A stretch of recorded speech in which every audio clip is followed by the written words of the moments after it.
ശബരിമലയിലെ സ്വർണ്ണക്കൊള്ളയുമായി ബന്ധപ്പെട്ട് പ്രവാസി വ്യവസായി വ്യക്തമായ സൂചനകൾ SITക്ക് നൽകിയിരുന്നുവെന്ന് കോൺഗ്രസ് നേതാവ് രമേശ് ചെന്നിത്തല SIT റിപ്പോർട്ട് അറിഞ്ഞ ഉടൻ തന്നെ അദ്ദേഹവുമായി സംസാരിച്ചിരുന്നു.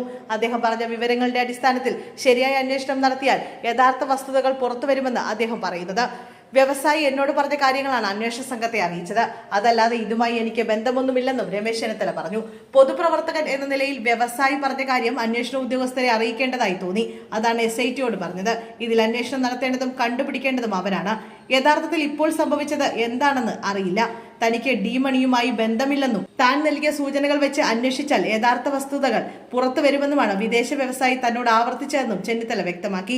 കോടതിയിൽ വേണമെങ്കിൽ 164 കൊടുക്കാൻ തയ്യാറാണെന്ന് വ്യവസായി പറഞ്ഞിട്ടുണ്ട്. ഇങ്ങനെ ഒരു കാര്യം അറിയാമെന്നും പുറത്തു പറയാൻ പേടിയാണെന്നും വ്യവസായി എന്നോട് പറഞ്ഞു. അതനുസരിച്ചാണ് വിവരം SIT അറിയിച്ചത്.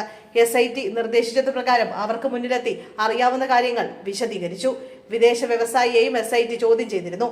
താൻ പറഞ്ഞ സൂചനകൾ കൃത്യമായി അന്വേഷിച്ചു പോയാൽ കാണാതായ തൊണ്ടി മുതൽ കണ്ടെത്താനാകുമെന്നാണ് വ്യവസായി തന്നോട് ആവർത്തിച്ച് പറഞ്ഞതെന്നും ചെന്നിത്തല കൂട്ടിച്ചേർത്തു.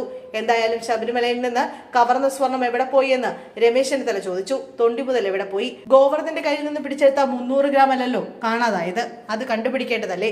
SIT സംശയനിഴലാണെന്നൊന്നും പറയുന്നില്ല. എന്നാൽ കഴിഞ്ഞ കുറേ ദിവസങ്ങളായി മുഖ്യമന്ത്രിയുടെ ഓഫീസ് SITയെ സ്വാധീനിക്കാൻ ശ്രമിക്കുന്നുണ്ട്.